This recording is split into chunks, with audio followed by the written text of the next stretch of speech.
This presentation is brought to you by Arizona State University's Julianne Wrigley Global Institute of Sustainability and a generous investment by Julianne Wrigley. Wrigley Lecture Series. World-renowned thinkers and problem solvers engage the community in dialogues to address sustainability challenges.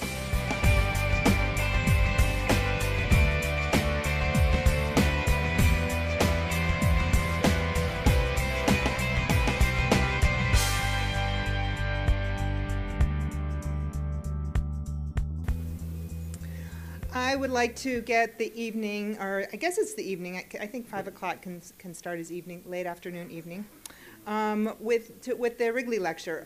First of all, I'd like to mention who I am. Some of you know who I am. My name is Libby Wentz, and I'm the Dean of Social Sciences here at Arizona State University in the College of Liberal Arts and Sciences.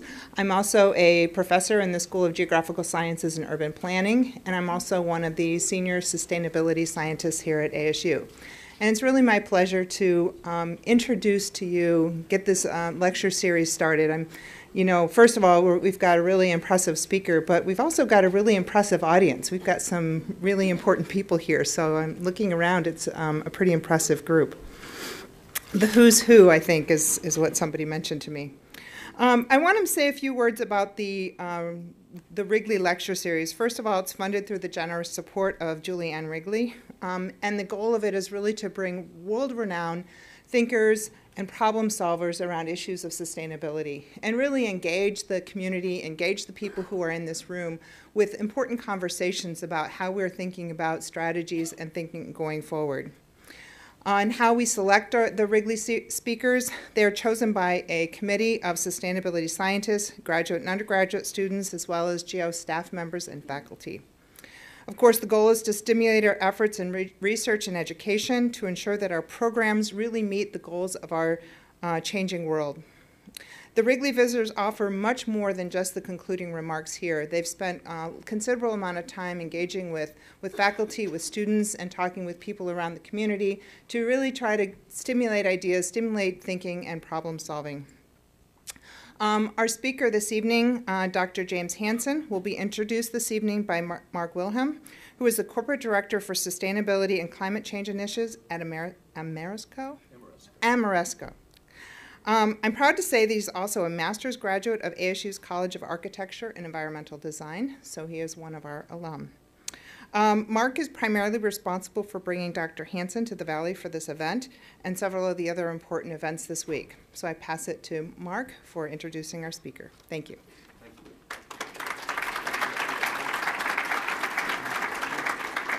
Thank you. It's an absolute honor to be up here, especially in front of this esteemed group with this esteemed speaker. We've got a lot of agents of change I see out there, a lot of faces I recognize, and a lot of, I think, brain power and focus on sustainability and what the heck, changing the world. So before I introduce Dr. Hansen, I would like to just say a few things to set the stage a bit. I was fortunate enough to be a student of Buckminster Fuller. He was a professor and mentor of mine. And he felt that through his work, he could change the world and help humanity. And that was really what drove him. That's how he was wired. And one of my favorite quotes that really puts this into perspective. He said, "You never change things by fighting the existing reality. To change something, build a new model that makes the existing model obsolete." Just let that sink in. It requires change. It requires moving off of incrementalism to transformation. It's brilliant. And one thing is certain, we do need change. We need a new model. Our current model is just not consistent with the reality of nature. We've created political, economic, and social systems, human constructs, that drive our reality. And we make more important decisions every day based upon these systems, but not upon the natural systems that, for this moment at least, support life on planet Earth. We know that our existing model is obsolete. We know that we are living in dangerous times. We know that we need a new model that allows life to flourish on Earth for 7 generations and beyond. We all must engage to make this happen. We must work to change the world and benefit humanity, just like Bucky Fuller and just like James Hansen. Dr. James Hansen, I'll tell you honestly, after being with him for several days, is a skeptic and a truth seeker, which of course means that he is a scientist. Jim is adjunct professor at Columbia University Earth Institute. He is a member of the National Academy of Science and was formerly director of NASA's Goddard Institute for Space Studies. Jim is also an activist and a truth speaker.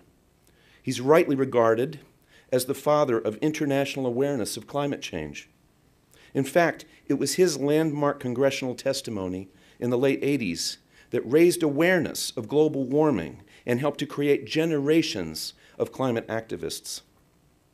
Now, I'll share with you, he's been arrested for his climate change activism on several occasions, but in 2006, Dr. Hansen was recognized by Time magazine as one of the 100 most influential people on Earth. Jim speaks truth to power. He outlines actions that we must take to build a new model and to protect the future for people, for young people, and for all species on this planet. So please join me in a low-carbon but high-energy welcome for Dr. James Hansen.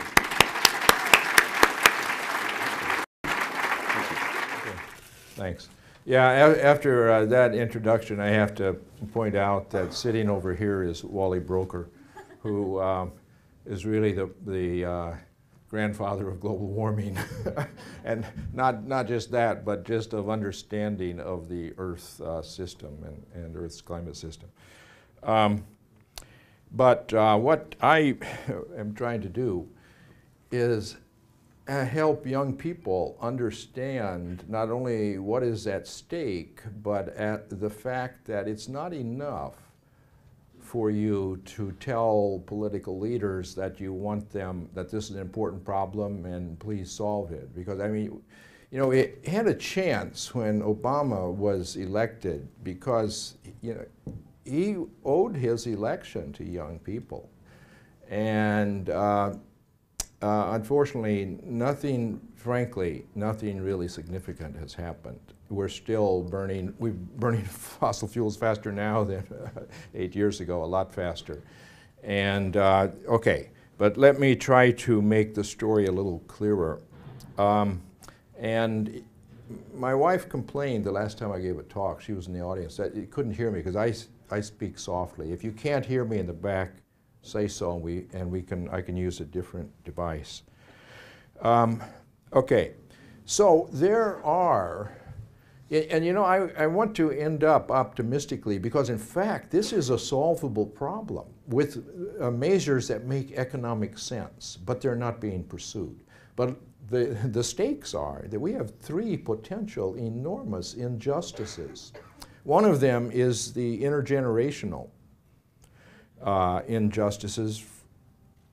Our parents didn't know that they were causing a problem with fossil fuel burning, but we know.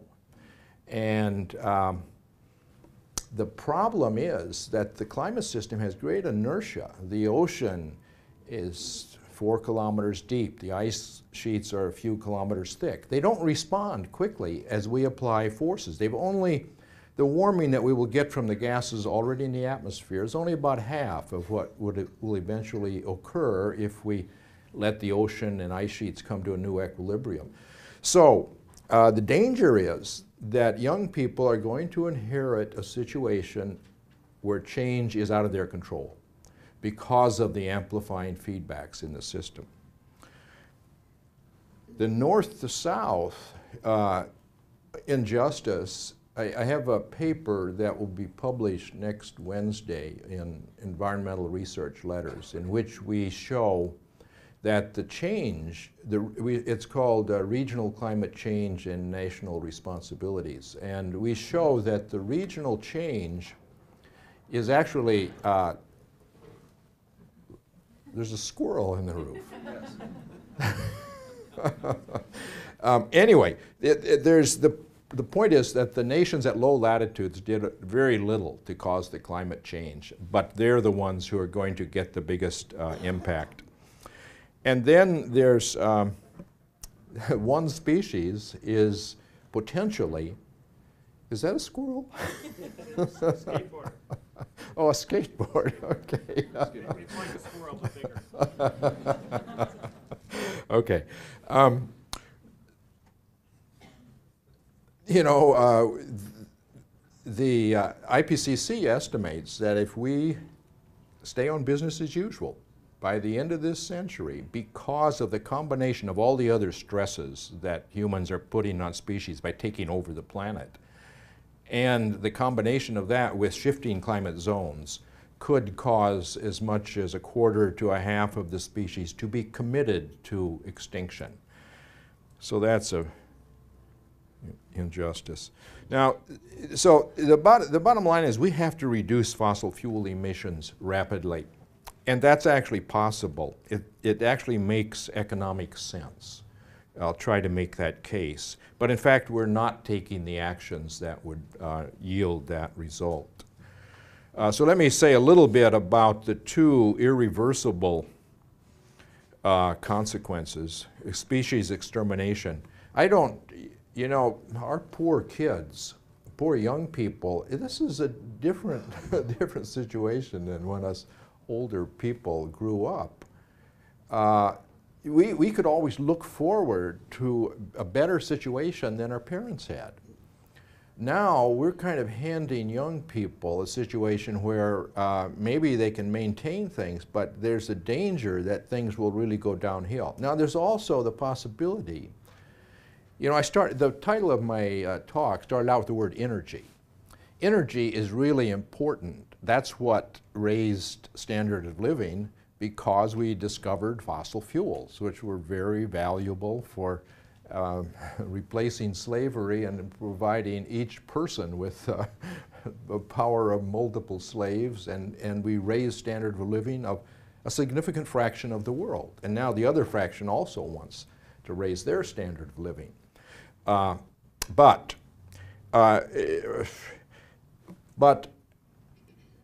these poor kids, my grandkids, it's not a good idea to frighten them about things like global warming. You don't, sorry, I don't mean to frighten you. We have some really young people in the audience today. Usually when I give a talk, I'm disappointed. The audience is old geezers. I'm glad, like me, but I'm glad to see there's some young people in the audience, and I'm even some very young ones. But anyway, I don't tell my grandchildren that there's a problem, because it's not, they didn't cause the problem, and it's hard enough growing up without worrying about problems. And anyway, so what I do is try to introduce my grandchildren to nature, because they spend too much time doing these computer things and rather than understanding what's outdoors and learning to love that. So we would plant milkweeds for the monarch butterfly, because that's one of the millions of species which are being threatened by climate change and other stresses. I don't want to spend too much time on this, but this one, the number of monarchs on the eastern part of the country has really decreased by more than an order of magnitude over my lifetime. I used to see 10 or 12 of them at the same time. Now, at most, you see one.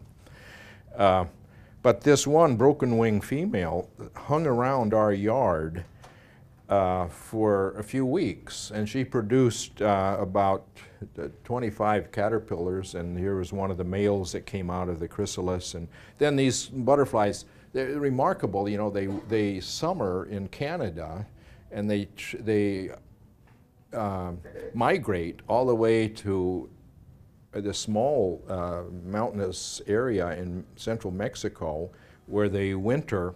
You know, it takes 4 generations of them to make that round trip, and they find their way back to this little small region of fir trees. So how they do that is one of the remarkable things of nature. But they have to eat along the way, and they had to go through these drought regions. Well, that winter, a lot of butterflies did make it to Mexico, as shown by this photo sent to me by a Mexican scientist. This is his grandson looking up at the butterflies, and he sees not only some butterflies, but that the trees are not doing so well. And this is one of the examples of where that part of Mexico has now been subject to increasing droughts, and these fir trees are not doing very well. But that's, anyway, so what has happened with the, by the way, the stress on monarchs is caused by Roundup, a herbicide, which kills weeds, including milkweeds. That's why we were planting milkweeds. So the number of monarchs has decreased by an order of magnitude. But the last year, the number did increase. I thought they might go extinct because they don't travel in pairs and they have to have a chance encounter between a male and female. But the number did increase, and now this winter it's going to be even more because there are special efforts to plant milkweeds. And they're even listed, I think, as a threatened species. But we can't do that for all the millions of species. We have to have a planet that stays fairly similar to the one that's existed in the last millennia.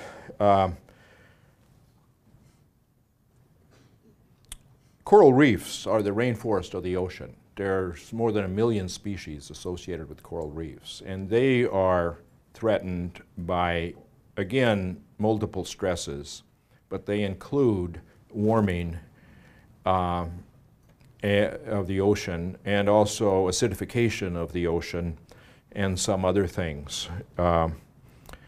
So this is a sort of typical that we have this combination.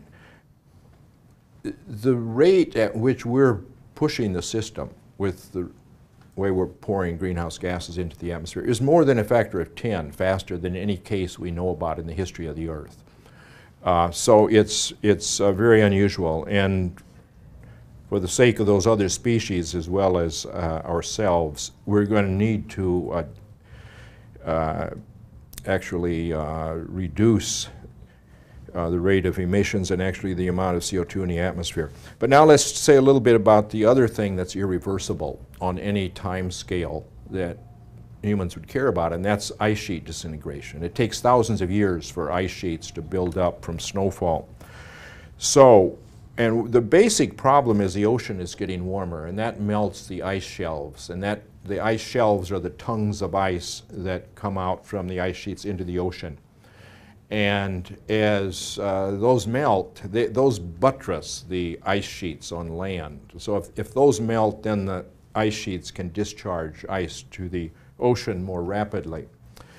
And so, for example, on Greenland, the area that has summer melt fluctuates from year to year with the weather, but in general, that area is increasing. The meltwater will burrow a hole in the ice sheet and go to the base of the ice sheet and lubricate and speed up the discharge of icebergs to the ocean. And we can now measure with the gravity satellite, we can measure the mass of the Greenland ice sheet and the Antarctic ice sheet. And what we see is that they're losing mass now and at increasing rates. I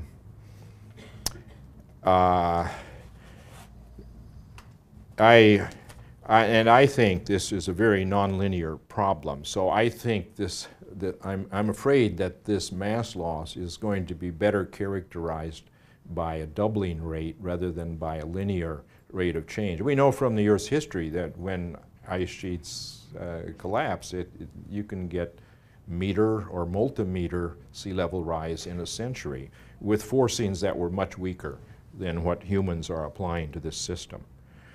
And in a paper which will be published in a few weeks, we show that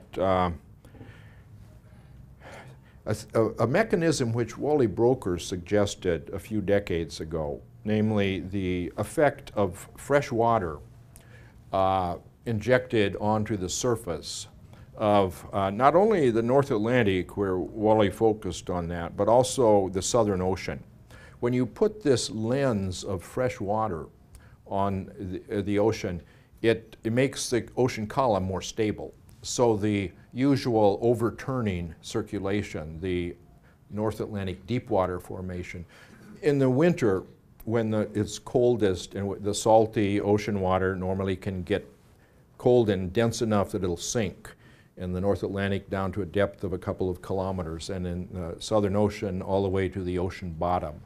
And that is sort of is a part of this ocean circulation system. But if you put this fresh water there,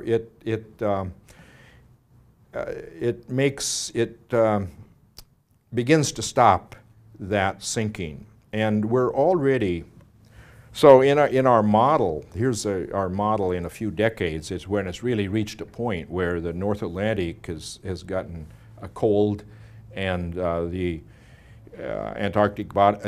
North Atlantic deep water is in the process of beginning to shut down, and likewise in the Southern Ocean. This is a different situation than ever occurred in the Earth's history. Here, usually in the Earth's history, one of the hemispheres is getting warmer and the other is getting cooler, and so you're getting the effect in one hemisphere. Here we're doing it both at once. And in fact, I make an argument, which I think is very persuasive, that the models, including the one used for this calculation, are too insensitive because they have excessive small-scale mixing in the parameterization of the effects of the eddies in the ocean. And what's happening now is both of these circulation systems are in the process of beginning to shut down.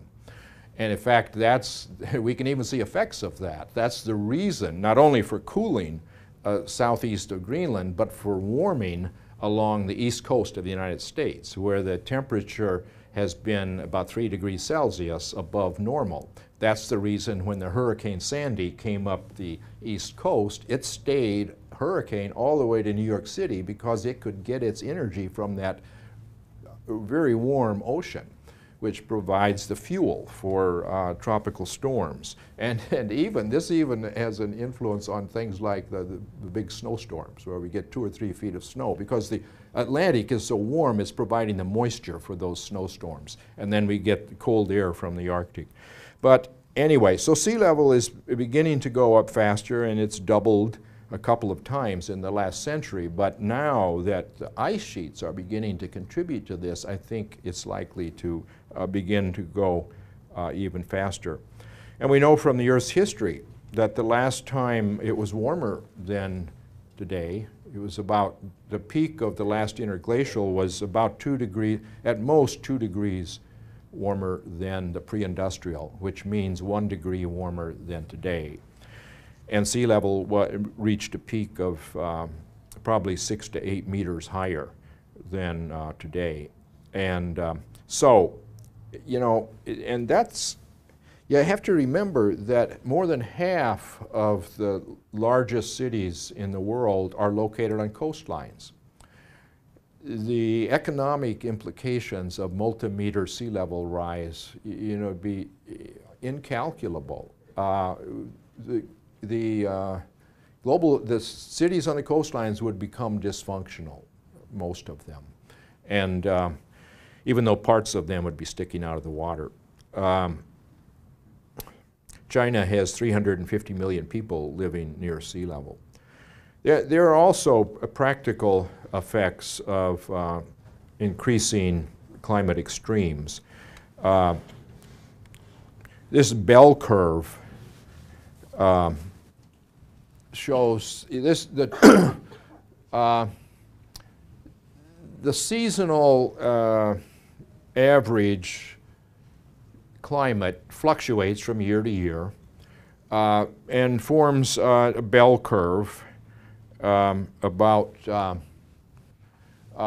so if we take 1951 to 1980 as the period of climatology, then at that time the bell curve was nice and symmetric about the average.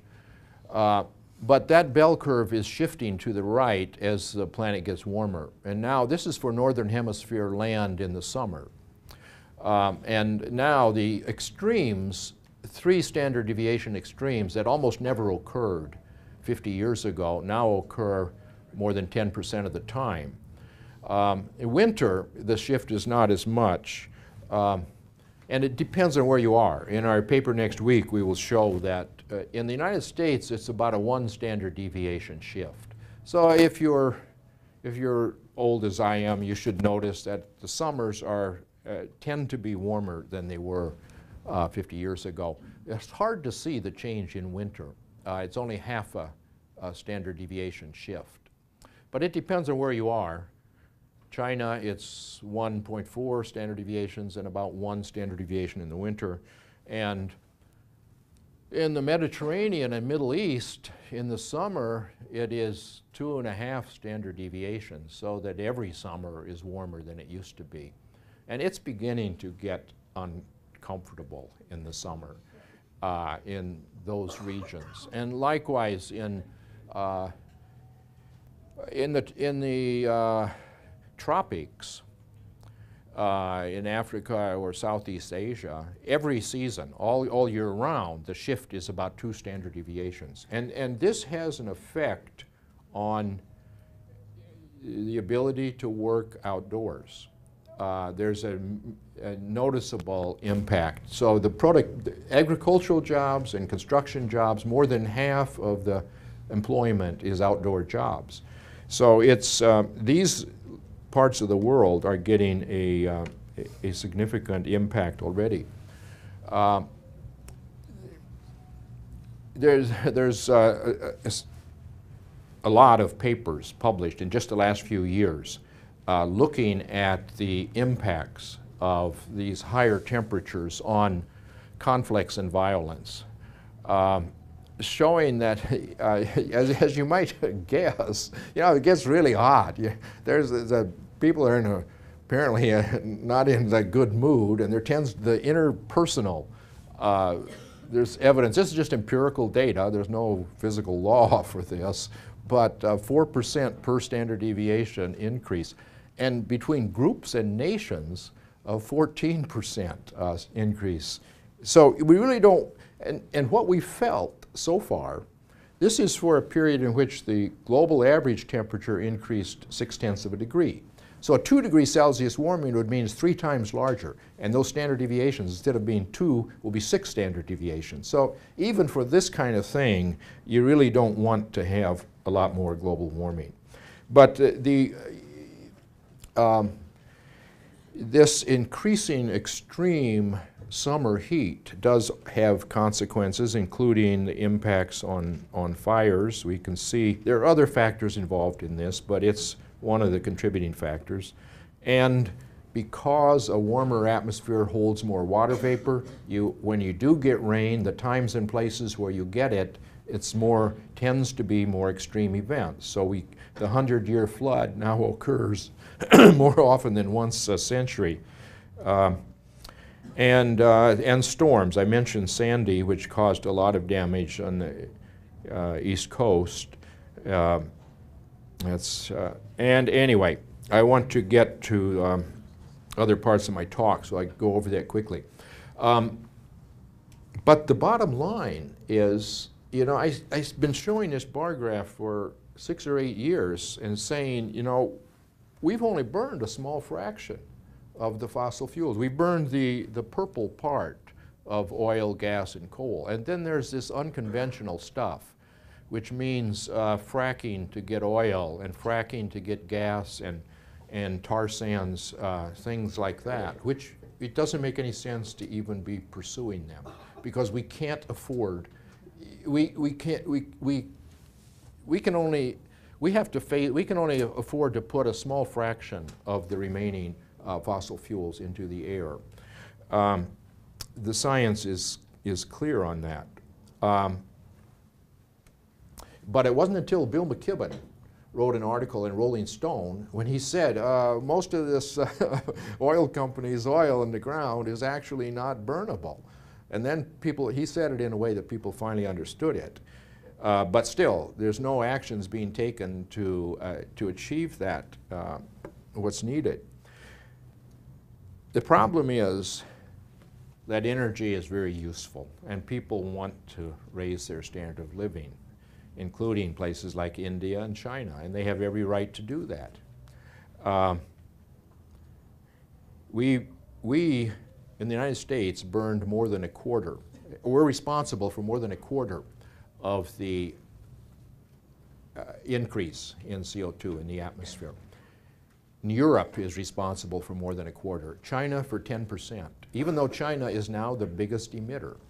India for 3%. So if you look at it on a per capita basis, then those countries are more than an order of magnitude less responsible than the West. So we have a moral obligation to help them figure out how they're going to get this energy and raise their standard of living without using fossil fuels and dumping the results in the atmosphere.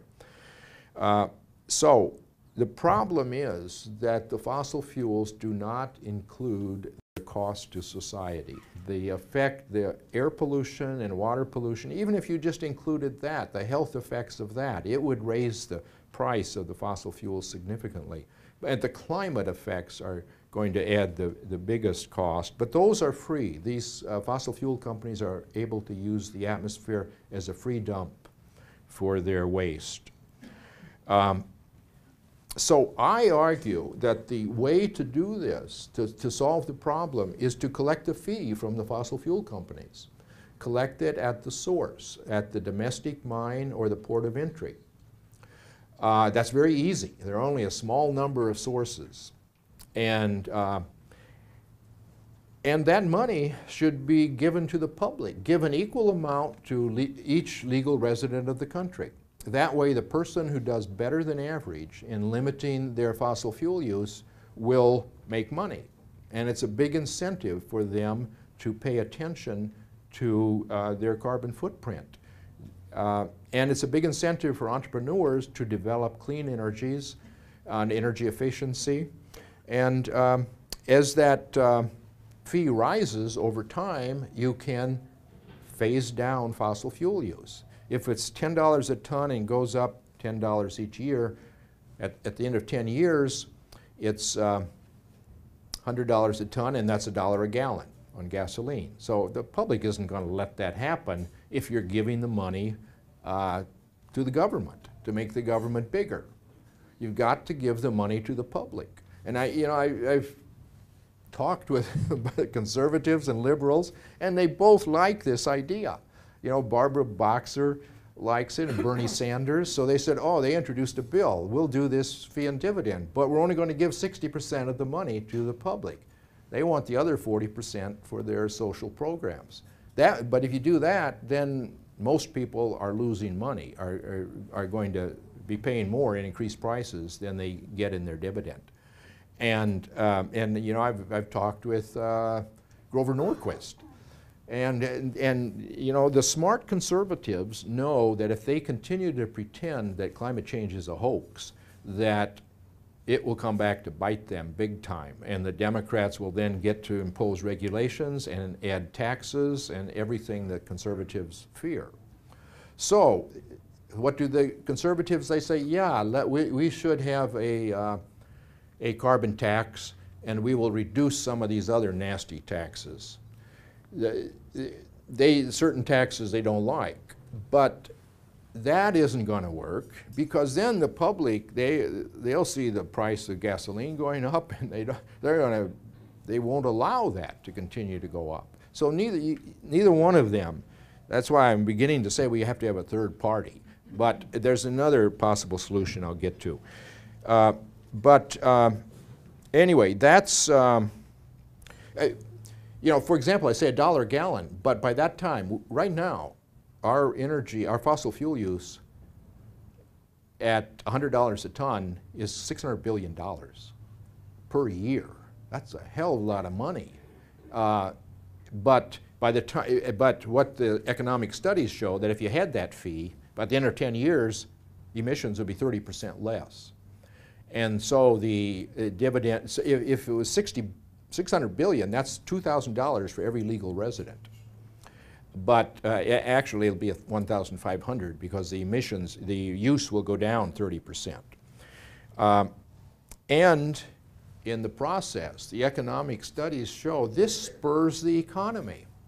It actually increases GNP, and it creates several million new jobs. So there's no cost to it if you do it gradually. If you suddenly did this, it would cause some economic disruption. But if you do it gradually, there's no problem. But you have to get something in between what the conservatives and liberals want. I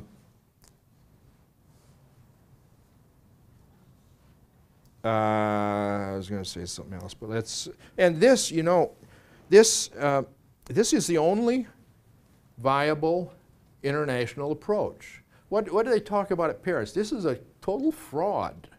What happened at Paris, because all they did was say, well, we agree there's a climate problem, and we're going to try to do better.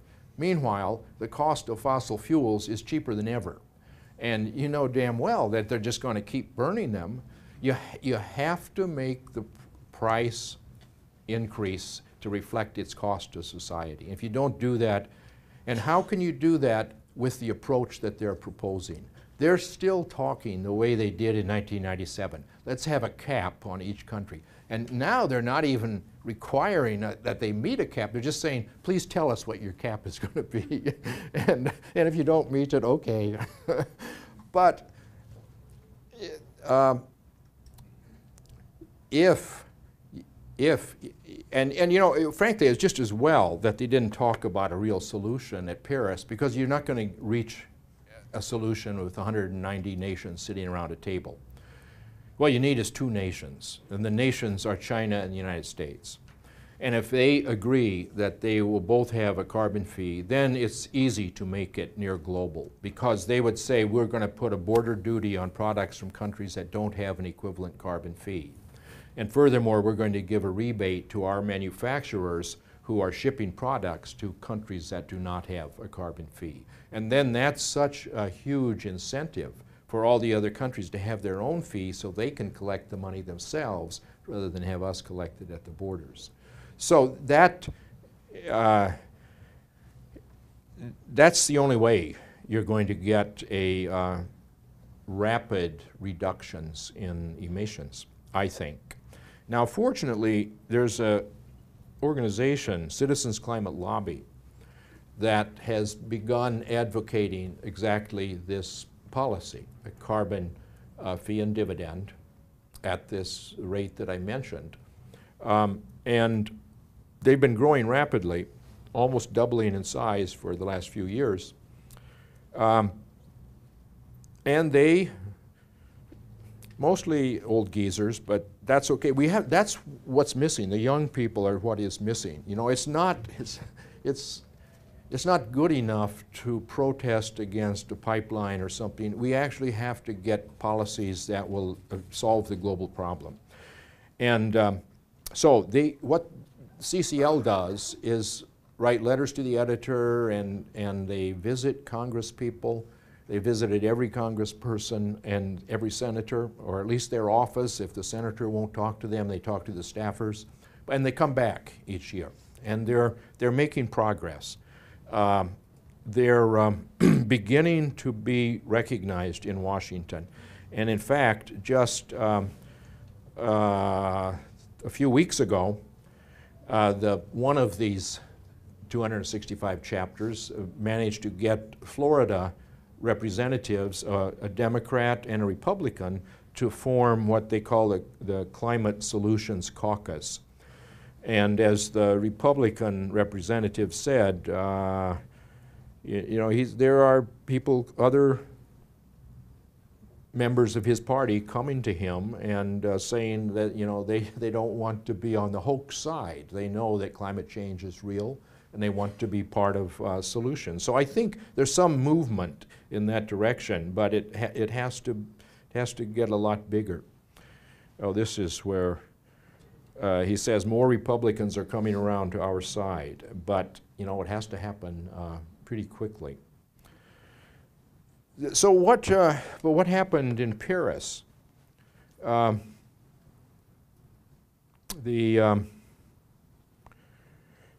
United Nations climate chief said, Well, many people say we need a carbon price, and then investment would be so much easier with a carbon price, but life is much more complex than that.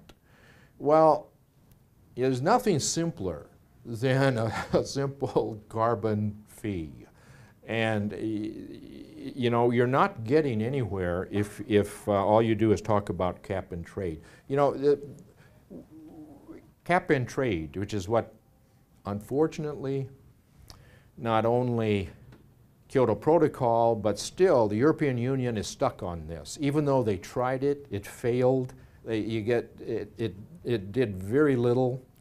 But once you've got a lot of players who are getting money this way or that way, they're involved in the system, it's hard to change it and do something simple and honest. You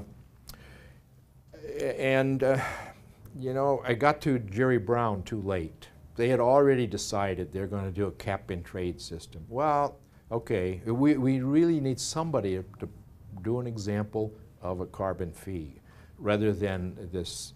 Cap and trade brings big banks into the problem. You're talking trillions of dollars with the energy system. There's no way to have a trading system without big banks involved. And they make a lot of money off of fluctuating markets. Fluctuating markets are of no value for what we want. We want people to know that the price is going to be going up. We want entrepreneurs to know that. We want businesses to know that this is going to happen. Then they'll make their investments right. So you don't want a cap and trade system. Not only there's no way to make it global. What's the cap on India? India flat out says we're not accepting any cap. We've got 1.4 billion people or something, most of them in poverty. They're not going to accept any cap. Well, we didn't accept any when we were growing up. And there's no enforcement mechanism for cap and trade. And so what's happening is, despite, you know, you'd say, oh, now the problem's solved. Everybody at Paris said, oh, we're going to solve this. Well, look, emissions are just going up rapidly, and fuel, look at China and India, the rate at which their coal use and CO2 emissions are accelerating. As I mentioned, I already mentioned that although China is now the big emitter, their contribution to the climate change, which is based on the cumulative emissions, is actually much smaller than the US. And on a per capita basis, these developing countries really disappear compared to the West. And yeah, so, but I'm not being critical of Ernie Moniz, who's probably the best energy secretary we've had in an awfully long time. He's doing a lot of good things, and he did yeoman's work in this negotiations with Iran. But you know, when he's sitting with Podesta, who was at that time Obama's climate czar, what do they talk about? Well, we've agreed with China that we're going to share knowledge on carbon capture and storage. That's bullshit. Carbon capture and storage, why? There's zero chance that China and India will agree because it doubles the cost of your energy. And what are you going to do with the CO2? Bury it under yourself? You know, it's not going to happen.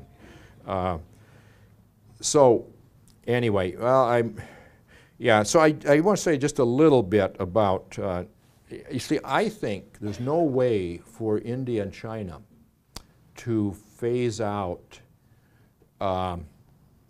down rapidly their emissions, their coal emissions, which we have to get them off, without the help of nuclear power. And we know how to do nuclear power in ways which are much improved over the technologies, the 50-year-old technology that's used in United States reactors.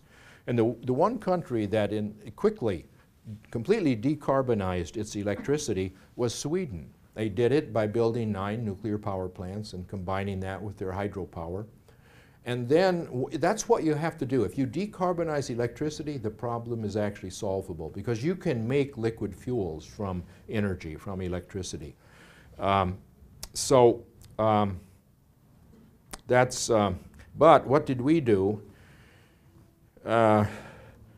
Again, you know, one reason I'm a political independent is I criticize equally both parties. And in the case of the Democrats, because the anti-nukes who grew up in the 1970s when 3 Mile Island, where the release of radiation, if you believe linear no threshold theory, then 1 or 2 people might die from the radiation that was released from the meltdown at 3 Mile Island. But every day, 10,000 people per day die from fossil fuel burning, from the air pollution from fossil fuel burning. And it's the particles that come off, the organic carbon, black carbon that comes off of burning. So anyway, we should not have shut down our efforts in trying to develop improved forms of nuclear power, in my opinion. And, you know, so, I mean, it is, renewable energies need to be part of the solution. But so far, they're teeny. And their rate, even if you look at the rate at which, say, Germany has added energy from renewables and spending a lot of money and having the best engineers in the world and not being bothered by the increase in the electricity prices, their rate of is small compared to that was achieved by Sweden, by France when they introduced in a decade, they moved to 75% electricity from nuclear. So we need a combination. But in any case, we really don't need to focus on or even mention nuclear power. All we need is let the price on carbon increase and then let everything compete. Energy efficiency, renewables, nuclear power some places. If you don't like it, fine. But some places like the southeast United States probably does want it because it's a cloudy part of the country and they have nuclear power plants. So anyway, you know, as I mentioned, I don't, except for my oldest grandchild who's now 17, I don't talk about this stuff. But unfortunately, 3 years ago, I was giving a talk in the backyard of a friend's house where they had assembled an audience on a beach. I thought my grandchildren had gone to bed. But Connor, who was then 8 years old, was in the back of the audience. And at the end of my talk, my wife noticed that there were tears running down his face. That's an example, you know, young people can be very sensitive. And so my wife ran to him and said, "Oh, Connor, don't worry about this. Adults, you know, are working on the problem and they will solve it." So we thought, okay, then she had fixed the problem. But here, 3 years later, now Connor is 11 years old, and he gave his mother his thoughts about this. He had also, anyway, he had probably heard me talking with my son or something. But he says, the interesting thing is, he figured out the 2 critical things. One of them is, he says, unless we can figure out how to make a time machine that actually works, there'll be no way for young people to go back and fix the problem. That's why we have to do it now. And he got that point right. And the other thing is, he says, well, grown-ups are scared of nuclear power. But we know that using fossil fuels is not safe. It is very dangerous. And that's the other point which we sometimes are apparently not realizing. And I've mentioned there are ways to do nuclear which would be much safer and much better in a number of different ways that I won't try to go into now. But, you know, an encouraging thing, you may not have noticed this, but a couple of weeks ago, by a vote of 87 to 4 in the Senate, they approved a major effort to begin to look at advanced generation nuclear power.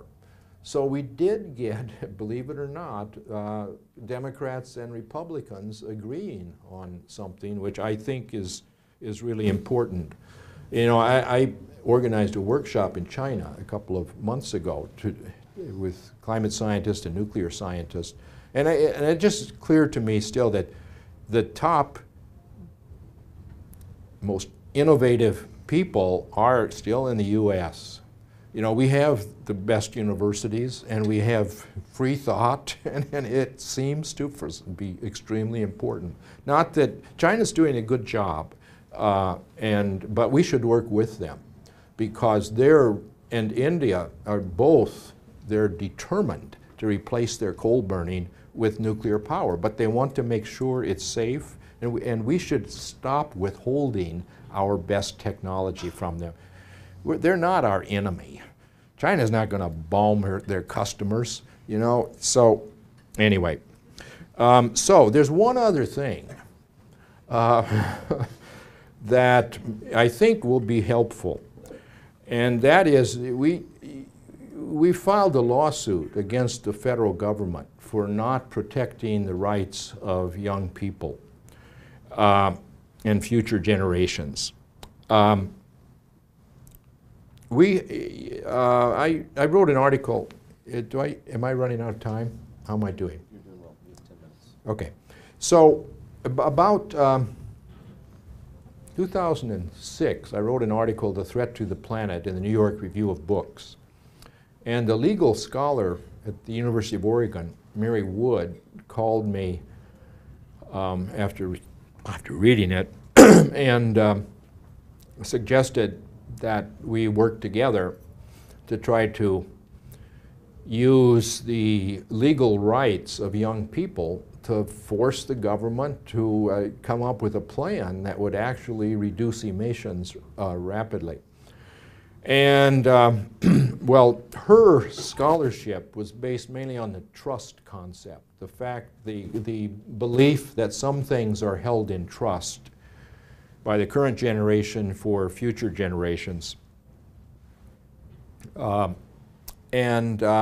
goes all the way back to our founding fathers. Thomas Jefferson talked about the need to maintain the fertility of soils.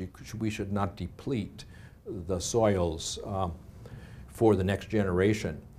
But my argument was that it's more a case of equal rights, equal protection of the laws, due process, the fact that anyway, we got to the level below, next level below Supreme Court in the DC District Court, and then we lost. But the judge actually said a lot of good things, and then he said at the end, but we didn't show the constitutional basis. Because, anyway, so now we've gone back and we've started over, and we filed a really good case using a couple of my papers that are in press now as part of the basis for it, but now emphasizing the constitutional aspects of it. And interestingly, the American Petroleum Institute and the National Association of Manufacturers and the American Fuels and Petrochemical Manufacturers, the three big criminals who are behind these advertisements, "I am an energy voter," you know, they've become very sophisticated. These are very professional advertisements. They make the public believe that they're really doing good stuff for the public. They're providing cheap gasoline, and they're providing energy independence for the United States, and unfortunately they're screwing young people and future generations. But anyway, those three have joined with the federal government as forget what the technical, interveners. So we've got all 4 of them now in the same foxhole. I think that, because I think we're going to win this case, but there's a hearing on March 9th where the federal government has asked the court to dismiss the case. And I don't think they have a prayer of getting it dismissed. And I think I think that within a year we will win at the district court level, and then no doubt the federal government will appeal and it will go to the Supreme Court, and by that time maybe we have another member to the Supreme Court. And all we're asking is in the case of civil rights, this is very analogous to civil rights, where the courts cannot impose a solution, but they can require the other branches of the government to take the actions that are needed. So they can require that then the government to report back on what they're doing, how they're, and what we're asking is that the emissions be reduced several % a year, which is possible, but only if you make fossil fuels more dear by raising their price. And so when it's not enough for young people to tell the next president that they want the problem solved, they actually have to look at, are they really proposing something that would work? And we have to put pressure on both parties. And if they don't, we have to form a third party, which I would call the American Party, and make it based on the principles that our government was founded on. But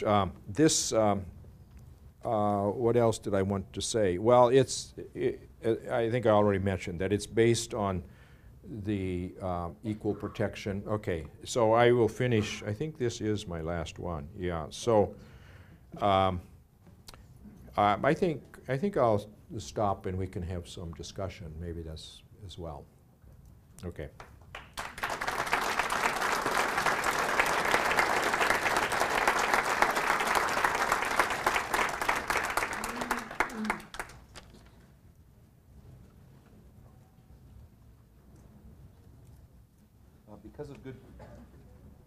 Because of good planning on the part of GEOS, we have a number of questions that were submitted. So we're going to select some of these and then maybe get to some of the questions from the audience afterwards. So I'm going to go ahead and put my bald head to the back here because you don't want to see me, and I'm going to read a few of the questions, and we'll have Dr. Hansen answer them. Okay?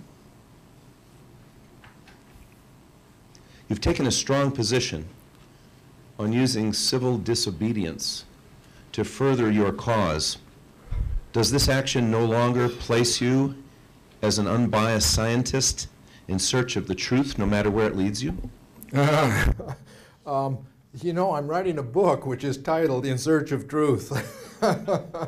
You know, the point that I'm trying to make is that scientists are trained to be skeptical of their own, to be skeptical of any suggestions, but especially their own. Richard Feynman said, you should be especially skeptical of your own conclusions because you're the easiest one to fool. I think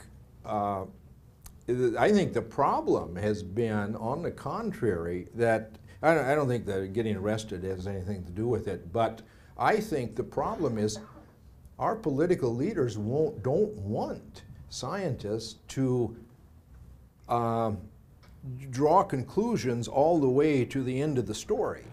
And that was surprising to me when a Goddard director, who was one who I respected a lot, he was actually a very good scientist, but you know, he and every other one, our NASA bigwig, when I would go to Washington, they would say, be sure to just talk about the science, not about don't talk about the implications for policy. That's up to the policymakers.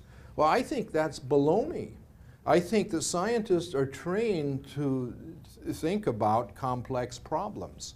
And there's no reason why we shouldn't say what the implications are for. It became so extreme during the Bush administration that they had political appointees would have trial press conferences when you had some new scientific result, and then they would try questions, and then one of them was so absurd. Wally will know, David Ryan, who was one of the scientists working for me, he was at one on sea ice.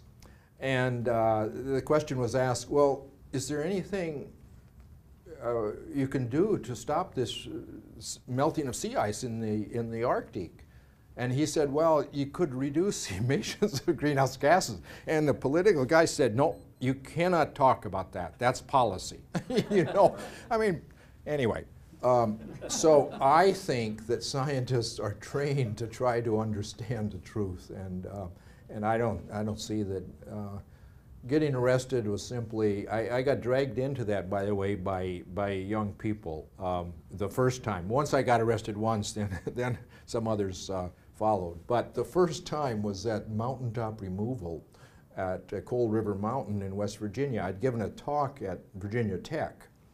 And the students said I really needed to meet this little guy, Larry Gibson, who owned a cabin on Cayford Mountain. He wouldn't sell the property to the coal company. And so he was really, they were trying everything. They even had bullet holes in the side of his cabin. You know, they were trying to frighten him into selling.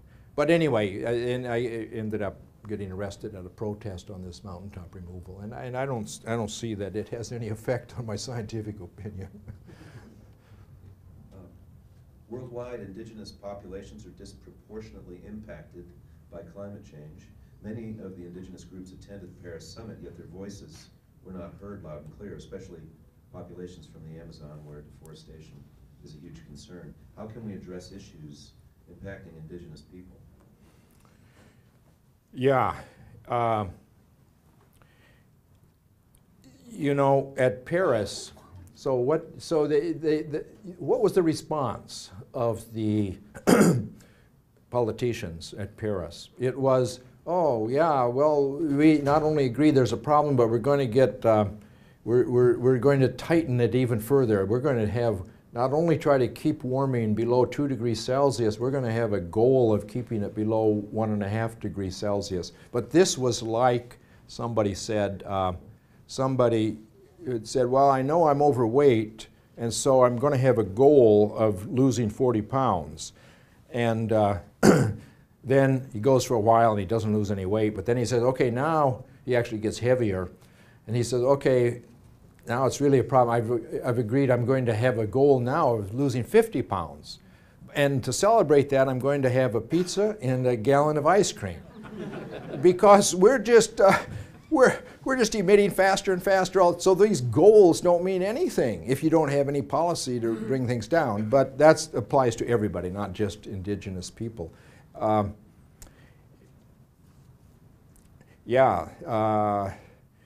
Well, they have a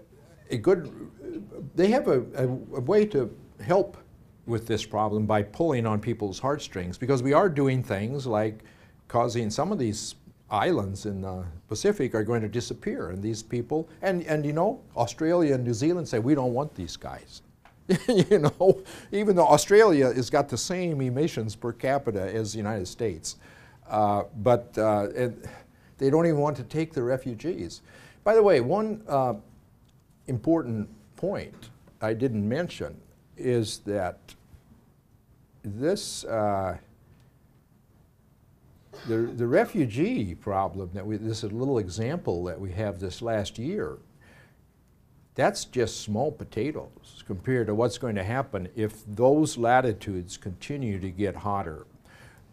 It's going to get very uncomfortable there. And then when you start thinking about sea level rise, what are you going to do with 100 million Bangladeshis?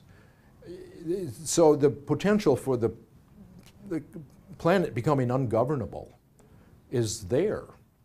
But I think that it's still possible. If we would start to phase down emissions, we could keep the change small. We're not going to prevent any climate change because of where it's already starting.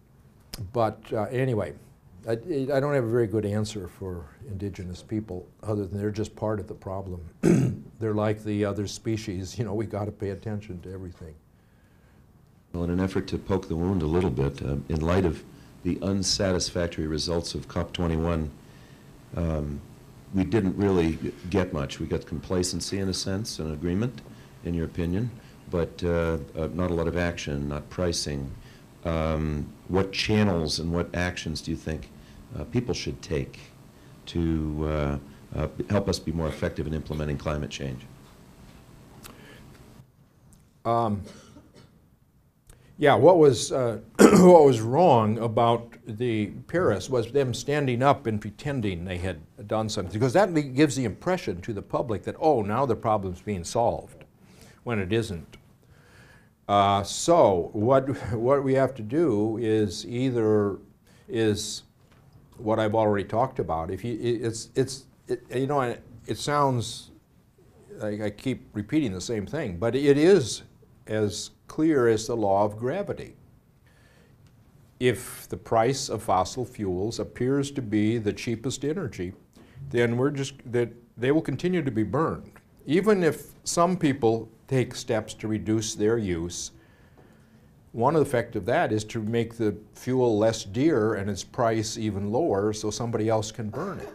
So you have to have a global approach. It's not enough. And so you need you're going to need, and frankly, you know, it looks like the United States and China to say we're going to have a rising carbon price, and then impose that, practically impose that. The major powers are the ones who are going to have to do it, because it's not something that's going to happen very slowly over many decades. If it does, then it's not going to be solved. So, so we have to influence the politicians to realize they've got to do that. And if we just get somebody, I've been trying to get some state or some country to try a rising carbon fee. And there's some progress. It may happen, but at least there's some politicians in Norway and some politicians in Sweden who now understand this, and they're not yet in a majority, but we may get some countries to demonstrate this, but we have to show that it would work. You know, the best we've had so far is British Columbia, which at least it added a carbon tax, and they did give some money to the public, but it's only a fraction of it. Mostly what they did was reduce payroll tax. The problem with that is that half the people are not on a payroll. They're retired or they're unemployed.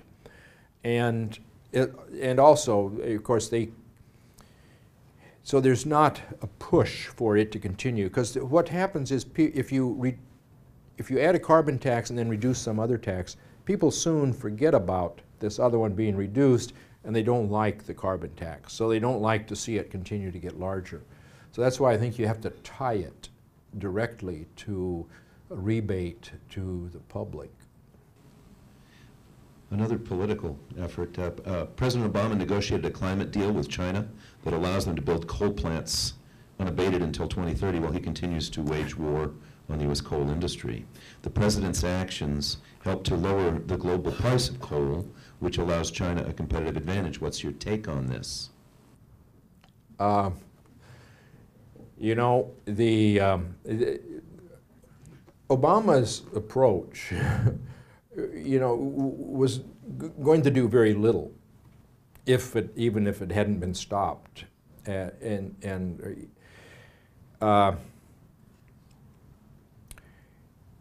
you know, I wrote a letter to Obama in 2008, right after he was elected, before he took office.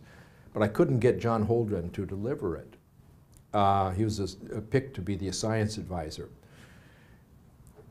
But, you know, I tried to explain this same stuff that I'm saying, that if you don't have a simple, honest way, cap-and trade with offsets is not going to do much of anything, and you can't solve it with regulations. You can you'll reduce that particular place where it's being used, but it won't stop that product from being used by somebody else. As the question indicates, if anything, it lowers the price, and somebody else will burn it. So, so what was the question?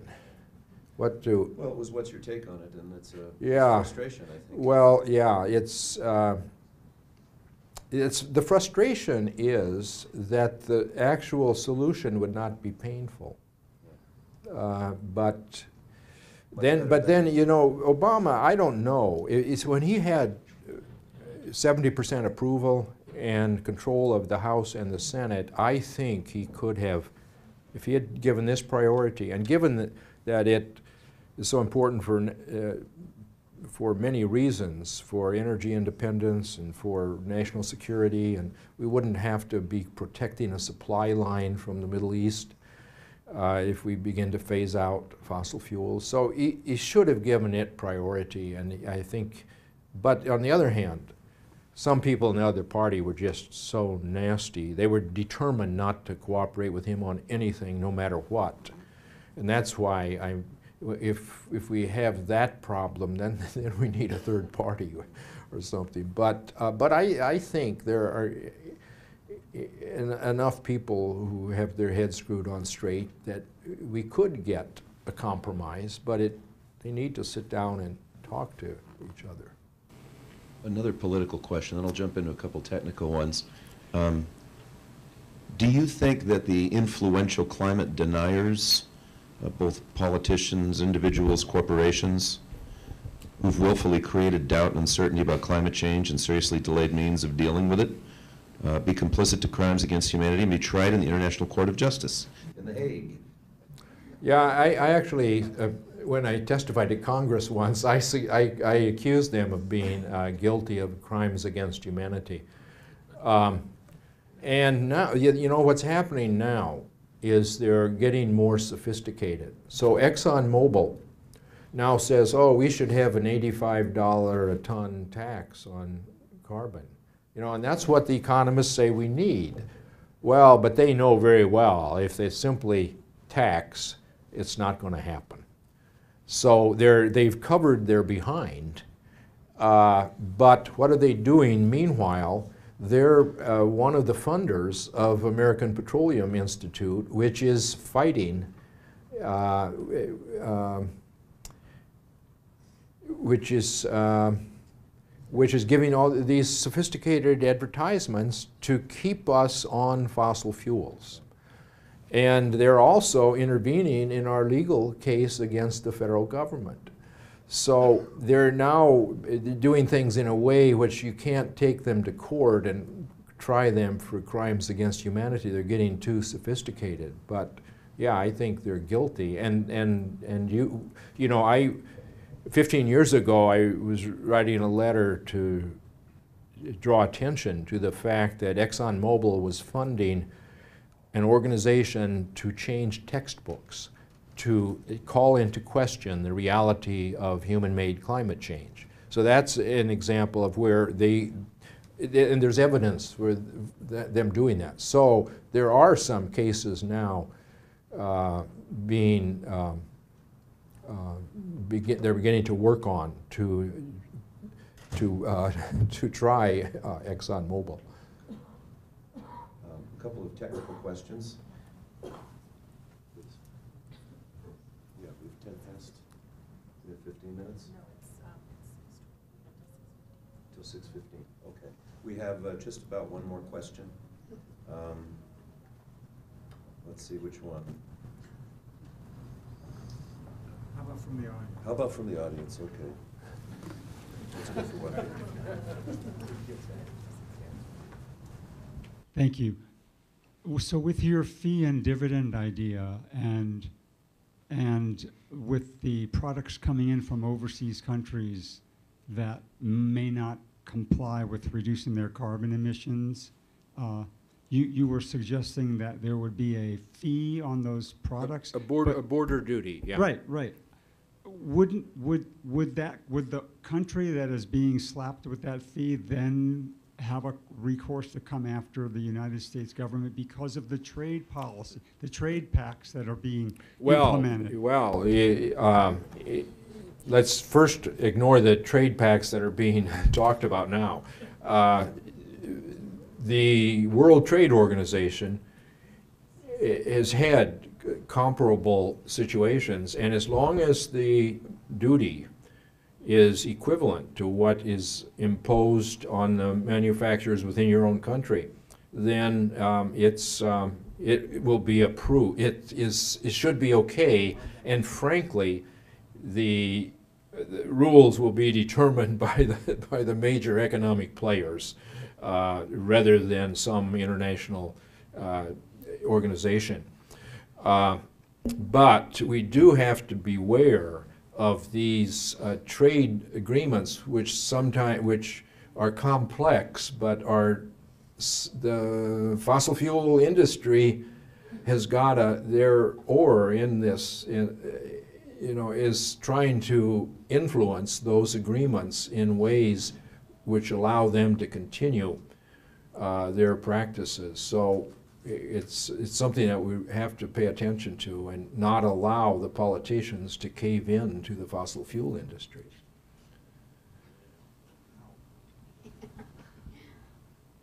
Hi, my name is Wayne Porter. I'm the co-leader of the Phoenix area chapter of Citizens Climate Lobby. We have 5 people here, including my co-leader, Suzanne.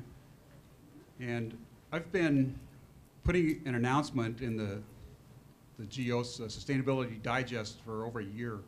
We've had very little response, but I wonder if you can give me any advice as to a hook I could put in that announcement that would get more response, particularly from young people. Well, see, we haven't, I think that if we could get young people involved in a major way, then I think things might move a lot faster, because they are so successful in some of these cases. Even in Bernie Sanders' case, they're very, very.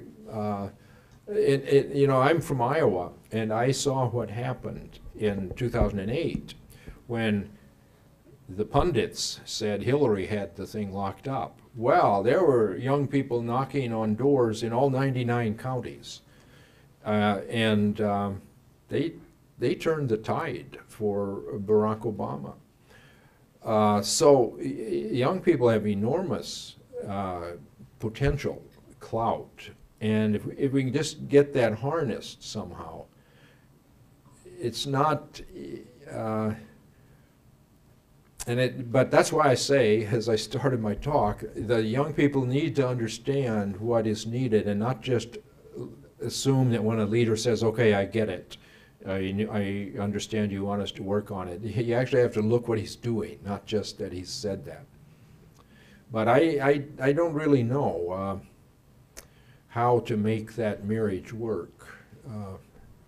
How to get more young people involved. I'm afraid that young people think, oh, this is such a huge darn problem. I've got other things, and I don't blame them. When I was a student, I wouldn't have got involved in these things. It was hard enough trying to study physics and get my degree. I didn't have time to go fight political battles. But in this case, yeah. This should be like in the period when young people were the ones who forced Lyndon Johnson to resign as president. I mean, young people were in the streets. So they have potentially a great deal of power. Thank you, James.